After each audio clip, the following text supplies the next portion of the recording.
Hi, my name is Christina Restivo, and I'm the head coach at Virginia Wesleyan College. Here you will see different shootout situations being played on an AstroTurf infill surface. As you watch these clips, it's important to be able to figure out what works for you or your keeper. These are just some skills that I have found useful on this type of artificial surface. Some of these situations would be very different if I were on a water-based turf. Please keep this in mind as you move forward.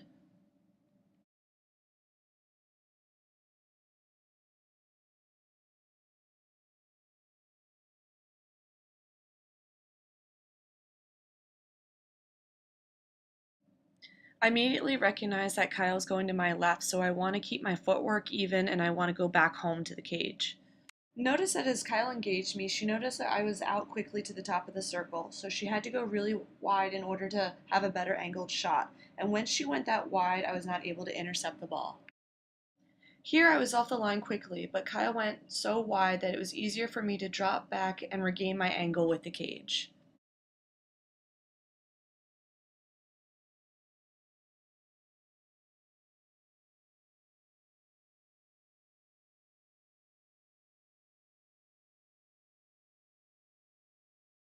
In this instance, I met Kyle and tried to force her to the right with my lead foot, but she turned me, so I had to dive on her pull to intercept.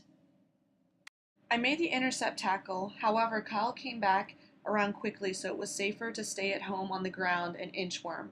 Then when Kyle lifted it, I performed the cobra skill to stop the aerial. In this clip, I still came out quickly and tried to force Kyle to the right, but she had a small pool and maintained control of the ball, so I relied on my footwork.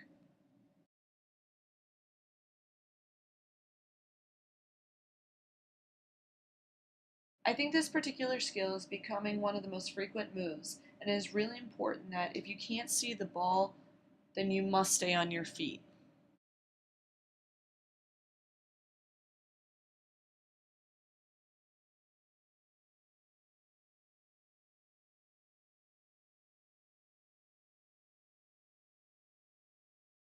It's important that the minute a player turns their back on you, you need to drop and try not to tackle. As you can see, I'm very unsuccessful with trying the tackle.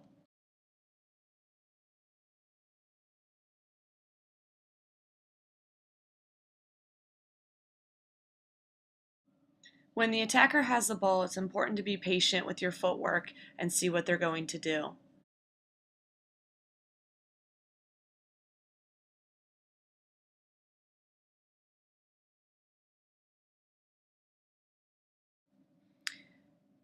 Even if you have really good footwork, if the attacker is spinning, make sure that you're set on the shot.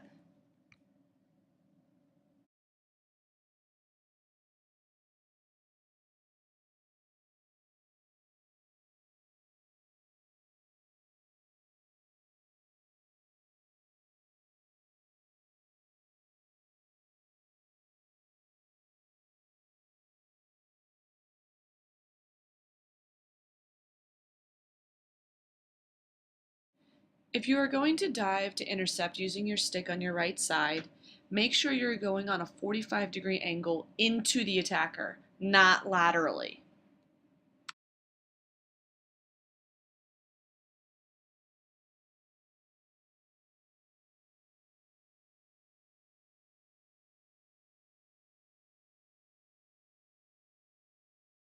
On a pull right, remember that you have your stick to intercept.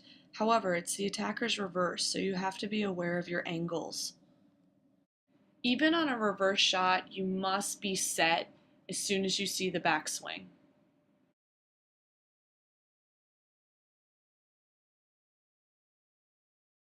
You can see that Kyle went wide with her pull, and I dropped back to the cage. I was able to square my hips when I saw her initial shot. I managed to touch the post with my stick to check my angle. However, if I would have stepped forward to make the save, that would have helped.